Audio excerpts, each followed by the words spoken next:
Welcome back to another episode of the Scaling Brokerage Podcast. Today, Robert has been kind enough to give us some of his time and share some of his experiences in real estate and as a brokerage owner. So I'll kick you right off to Robert. I'll let him share a little bit about his story and tell us about himself. Yeah, hi. Thanks, Jake. It's certainly a pleasure to be here this afternoon.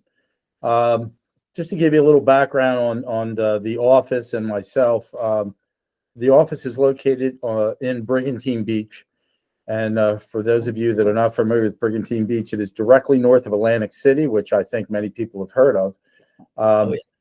We're a small island, and I guess about 50% of our market is secondary homes here. And this particular office opened in 2005, and we have dominated the local market since 2005 as far as sold units and market share. So we have a pretty heavy presence on the island. We do a majority of the sales, majority of the business here in town. I've got about 35 agents right now. And of course, at one time I had about 52, but with the downturn in the market and the reduced inventory, you get many of the part-time agents will fall to the wayside because they can't sustain themselves. But I do have a solid core of full-time agents that are still doing very well, even in the downturn. And so that's, I guess, in one sense, you could say we became lean and mean. I love it. Yeah, we got rid of some of the loose fat, so to speak, and but we're still doing well. We're still dominating the market. As far as my personal history. I got my license back in '85, so I've been doing this for 40 years full time. I was a sales manager for a new construction company for a period of time, and then for a long period of time, I owned my own office, which I had sold and merged with another office in town. And right now, I've been managing this office since 2010, and been doing that for the past 15 years and certainly enjoy it. And it's a great challenge. We've got a great group of agents. They're very, very like-minded agents, serious about the business, engaged in the business full time. That's speaks volumes, for what we're able to provide them, what we're able to do for them, to keep them, able to, produce in real estate, able to keep them active in a, market that is, a little bit of a downturn. Especially over the past few years as well. I know a lot of brokerage owners have, similar stories of kind of, trimming off some of those non-producers and agents that, weren't really, weren't really open to, changes and new things coming about in the real estate industry. Exactly. So I know you're not alone on that side. Lost from what everyone says, it doesn't sound like we lost a ton of producing agents, but maybe a lot more of those part-time and kind of 1 foot in, 1 foot out guys. Right. So absolutely, is a similar experience for you there with the agents that kind of, I know you mentioned in the last couple of years or so, went from 52 to 35. Is that kind of those 17 or so agents, or more so those guys that were part-time, maybe not doing a ton of production in the first place? Yes, yeah, they would do maybe 1 or 2, 3 transactions a year, and it comes to the point where they have to. There's a lot of expenses associated with renewals of licenses and all those things, and it just didn't make sense for them. So they had a choice of either going to the referral service or sending their license back to the state. And many of the agents went to the referral service, which I think is a great option. Still gives you the opportunity to make some money on your license just by picking up the phone and referring a name. So so I think it was better time spent for them. Absolutely. Well, take us back a little bit. I know you mentioned it is your 40th year, so congratulations on that as well. And in real estate, take us back a little bit. Tell us about what that kind of transition was. When we first back in 1985, there made that transition into being a real estate agent. Yeah, I was involved with a family business, and it was the entire family was involved in this restaurant type business, and the hours were just, how it is when you can imagine when you own a restaurant and you're involved in that business, it's hands-on 24/7. Oh, yeah. So I was looking for something a little more consistent with some more consistent hours. Yeah. So I, took the real estate exam, segued into real estate back in '85, and first year or two was part-time, but then I started to get into it and became full-time. A few years later, I obtained my broker's license, and then things really started to take off from there. And made some good acquaintances and in the business, and many times, no man's an island, so to speak. It's who you associate with, and I was fortunate to associate with a lot of movers and shakers, and they constantly challenge you and they lift you up to a higher level just through association and osmosis. So I was fortunate, and that's how I began my journey in the business, and I really enjoy managing the agents right now. It's very enjoyable and fulfilling. I love recruiting an agent who was doing 1.5 or 2 million a year, and in 12 months, 24 months, seeing them doing 6 to 8 million a year, just by utilizing our training, and of course we have support staff, and we have a lot of other tools that we use to take them up to that level, and so it's very rewarding as far as that goes. I love it. I love it. Yeah, no, definitely. I mean, real estate is one of the, and there's quite a few, but one of the main, industries that we can really see a direct impact. Year to year, switching brokerage to one brokerage, we can see how it affects our agents and our members' numbers there. So yeah, it's definitely a huge difference. Having those resources, having those tools, having that person you can ask questions to, makes a big difference for agents that are even newer season. With things that change. Those agents that have been around might need some help as well here and there. So no, it's you're right. definitely big that you guys have that training and everything. Evolving. The business evolves. The training evolves. To reflect the changes in the business. And the biggest challenge, of course, for any brokerage firm would be recruiting and maintaining a good recruiting base, a good agent base. That's really a big challenge. And yes, you can. We're obviously always shooting for the top guns, the top producing agents, but we also can't forget about the mid-level, the mid-producing agents that utilizing our tools can take them to the top level. So I also aggressively recruit the mid agents as well in the marketplace, and we typically will take them up to that higher level once we recruit them. I love it. I love it. And I mean, I know it's here in Allen's brokerage here or at Best Homes in Phoenix, Arizona. I know, some of his, best agents that have come about have been people that were, waitresses, waiters, in the service industry before. Maybe, weren't even ever thinking about real estate. But, something comes up, a friend, a buddy tells them, hey, you should really be looking to get your license. And next thing you know, they're doing, 20, 30, 40 deals a year. It's always helps, be either that agent's, first initial, step into the business, being that, being the training, the resources, the person they can, call and ask questions to. You never know, who could be our number one producing agent in the next 2 years. It's always evolving, always changing. So that's awesome that you guys do that with some of the guys that maybe need a little help. You just never know who's going to take off and skyrocket. And you are right about the service industry. It seems that the folks that really have good interpersonal skills really excel in the business, and it's just amazing to see that happen. And in addition to all the tools that we offer, I'm not a producing manager myself. I don't compete with the agents. I'm available 24/7, to assist them, and which especially if I see an agent calling in on caller ID, you always pick up because there's a good chance there's a fire that needs to be put out, and as soon as you attack that fire, the better. So I'm always available. Absolutely. I know the better the agent feels, the sooner we can put it out for them too, right? And there's another component to recruiting as well. There's sort of a symbiotic relationship with retention, and we can't forget about that. It's always a challenge recruiting, bring them in, but once we get them in, we've got to retain them. And in my office, we do that several ways. We always acknowledge their achievements. We're always giving them, top-notch training.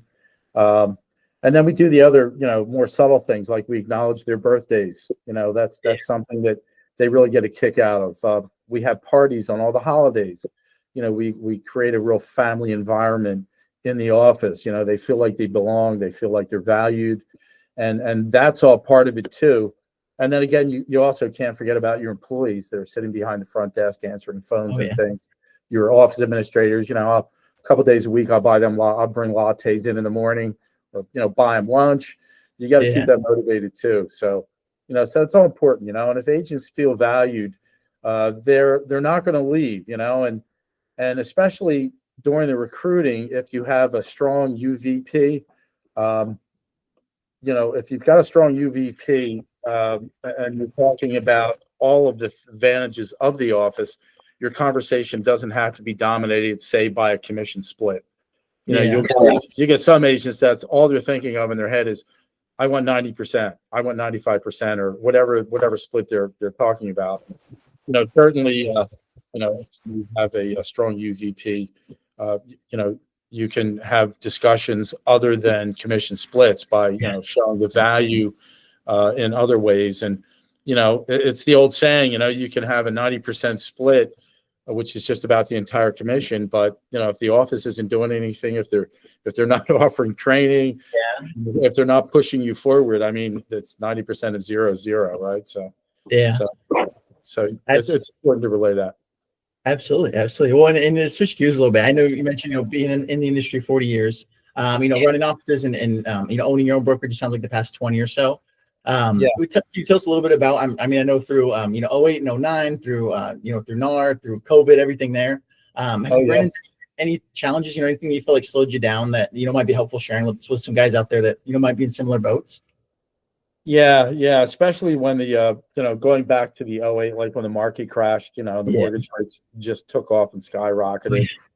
You know, we had to really get creative with seller financing if they were able to do that, which really helped quite a bit, you know, complete transactions. And you know, of course, you know, we always suggest people get pre-qualified before we put them in a car and take them out. And then during COVID, of course, that was a real surprise, COVID, because when they first announced that, we said, man, that's it. This is the last nail in the coffin, right? I mean, you know, no one was walking out and about. No one was visiting, you know, and the world basically shut down. But little did we know that the owners that were up in North Jersey, New York, Philadelphia, that had second homes here or that were desiring a second home to get out of the city and out of that density and congestion during COVID, they flocked to the shore, and we blew through our inventory so fast. Within just maybe 9-10 months, our inventory went from like 400 to like 100. And they just cut through it like a hot knife through butter because they wanted to get out of the city. You know, that's it. And a lot of the second homeowners, they ended up making their secondary home their primary because they didn't want to return to North Jersey or New York, Manhattan. And, you know, they enjoyed the, you know, the lesser population, I'll say, here in Brigantine. So, and a lot of them never left. They just stayed in their second home. They never left. Our population's just about doubled. It went from like 12,000 to like 14 or to like 24,000, you know, with just that period of COVID. And, so, you know, that's, and of course, being, you know, a listing based company, that's where it is for any real estate company. You know, you've got to be listing oriented to really take control of the income and for the agents in the office. But yeah, it was an interesting time, COVID. No, most of it. I know we get a ton of different perspectives on it, you know, from brokerage owners that were, you know, just starting out, brokerage owners that had, you know, been around for, you know, quite a while. You know, all different kinds of perspectives. You know, we're doing really good, and then COVID hit and it slowed us down, or vice versa. You know, we're doing bad and COVID hit and it picked us up.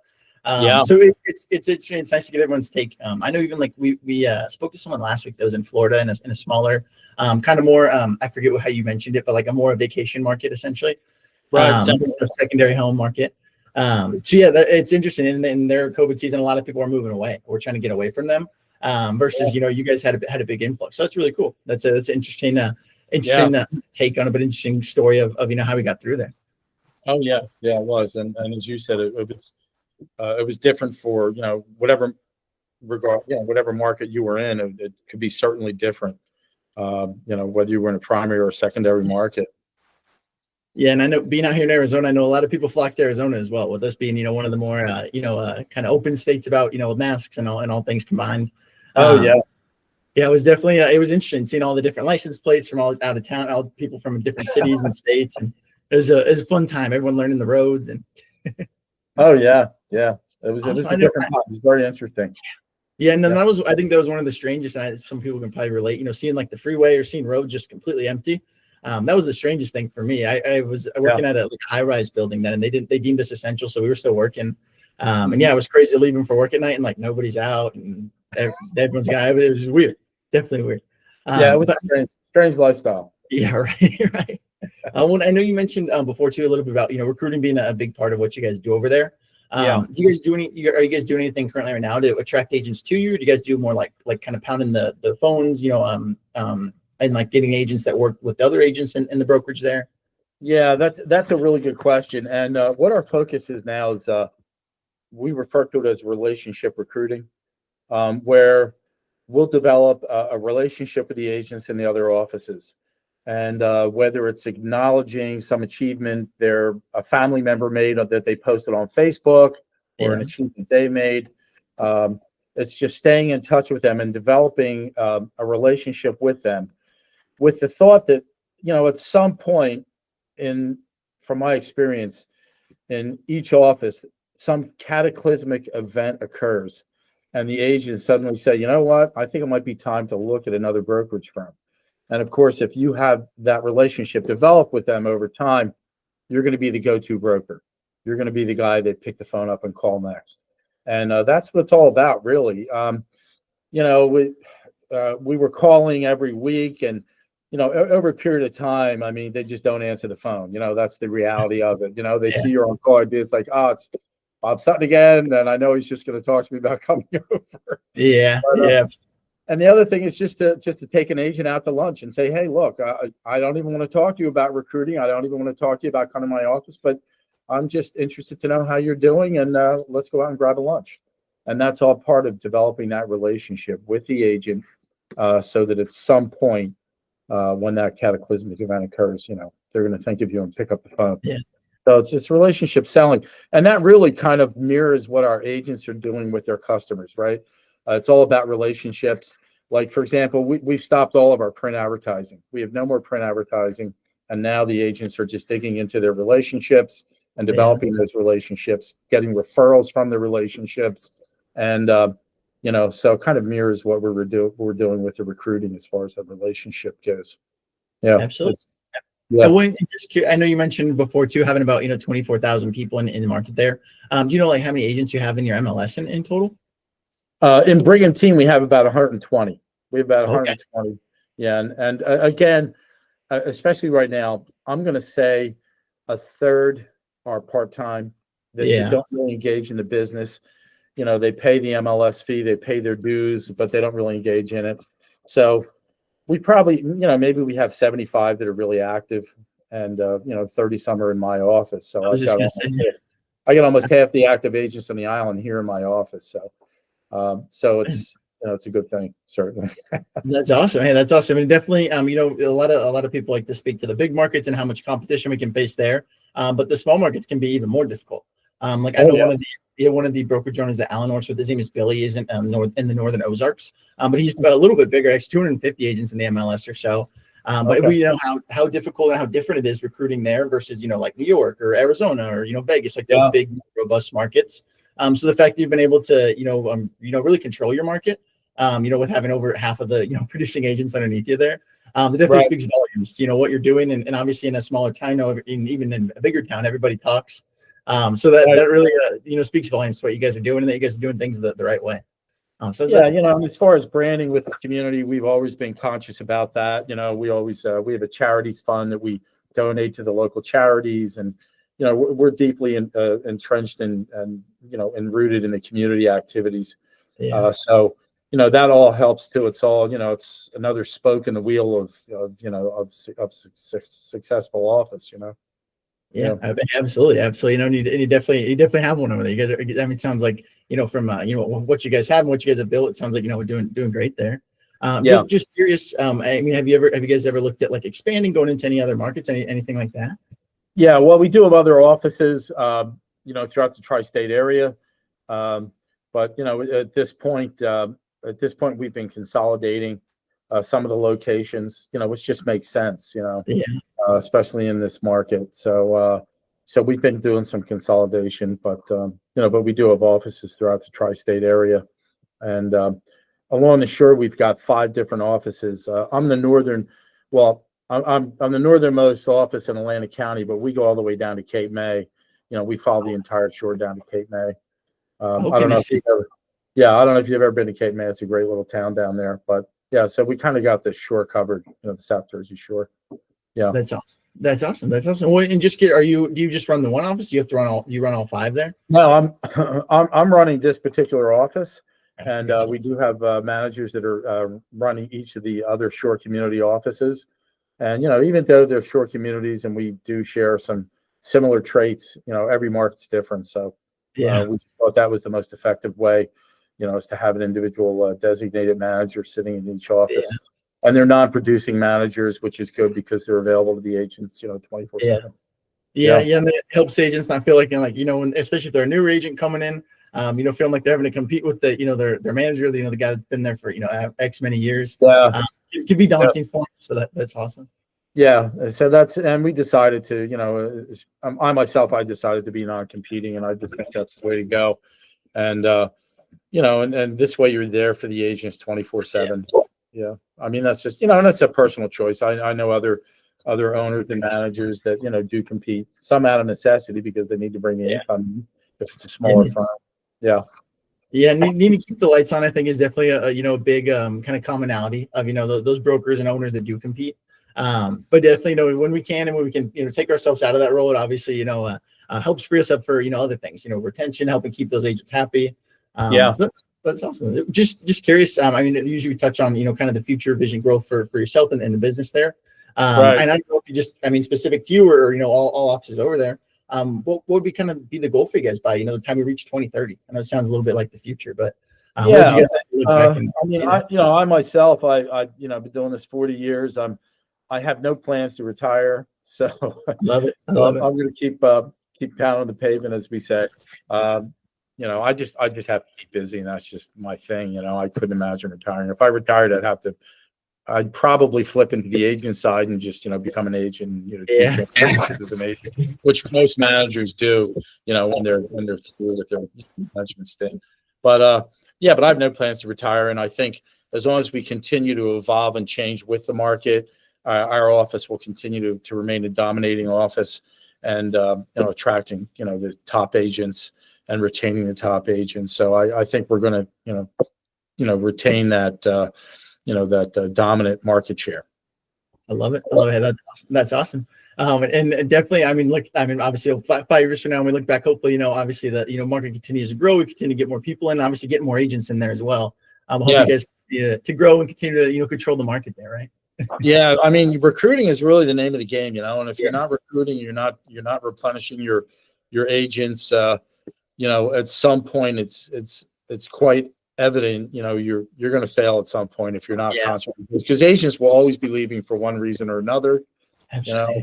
So you have to have a plan to replace them and to build actually and grow on top of that, not just stay neutral. So so that's the mode we're in right now, and I think we're doing a good job of it.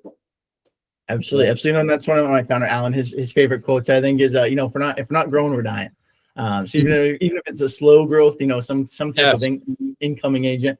But if we're not doing that, we're slowly, obviously, even in a perfect world, our agents are going to leave it at some point. Whether that be for, different, pregnant or different, different reasons, life comes up, maybe not even be, grass is greener on the other side, but that can happen as well. So you got to be ready for all of it.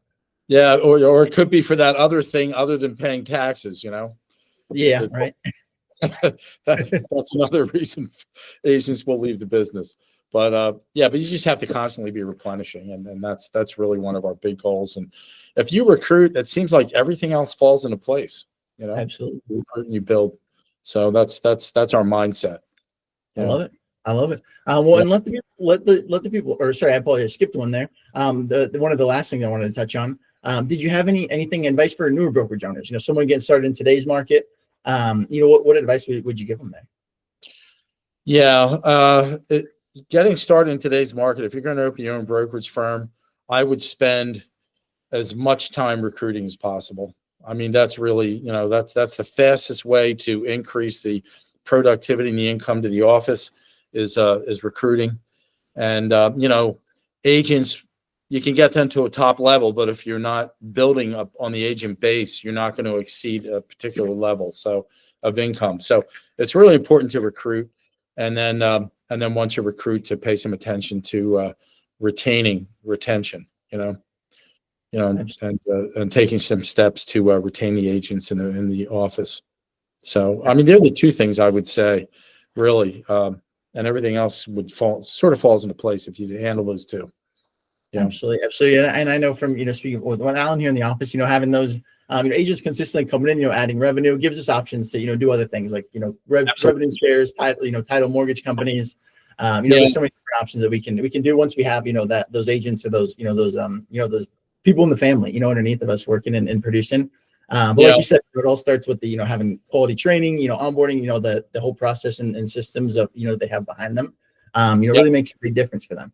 It does, rather than just bring them in and let them sort of flounder and hopefully they'll here's a desk, here's the phone, this is real estate, you're on your own. So we certainly don't take that approach. Absolutely. Well, no, and I mean, I hear it from my end. Having people call about like my old phone number connects to someone that owned a house. I remember the street on Kachina Boulevard, somewhere out here in Phoenix. But they've called me so many times, and it's very interesting seeing like the different skills that people have. You can tell some people maybe got a lot of phone skill training, and some people maybe not. Right. So yeah, it's very interesting and very apparent. When you're in the industry or in any type of selling industry. It's very apparent when those agents have been taken care of and you're showing them how to do things the right way and when they have not. Absolutely. Yep. Yeah. Preparation is everything, right? Absolutely. Well, and I think you guys having over half the producing agents in your market, underneath you at the brokerage there, speaks volumes. You guys are doing it the right way, and helping these agents really grow and hit those next milestones they need to. Yeah, that's the whole thing. That's our goal, and so far we've been doing a fairly good job of it. So we're very happy with that. I love it, Robert. Well, let the people know where can they find you. I mean, if they're interested in anything you mentioned today, maybe looking to move out of the market, anything like that. They can find us at foxroach.com. If they go to foxroach.com and just search Brigand Team, we're going to pop up. Or you can just search me, Robert Sutton. That's fine. All my contact information will pop up as well. Yeah. Awesome. Well, hey, we'll link everything down below, guys. Just in case. I mean, I'm sure out, where you're at, you might be the only Robert. If the guys look you up online, they might have a little trouble.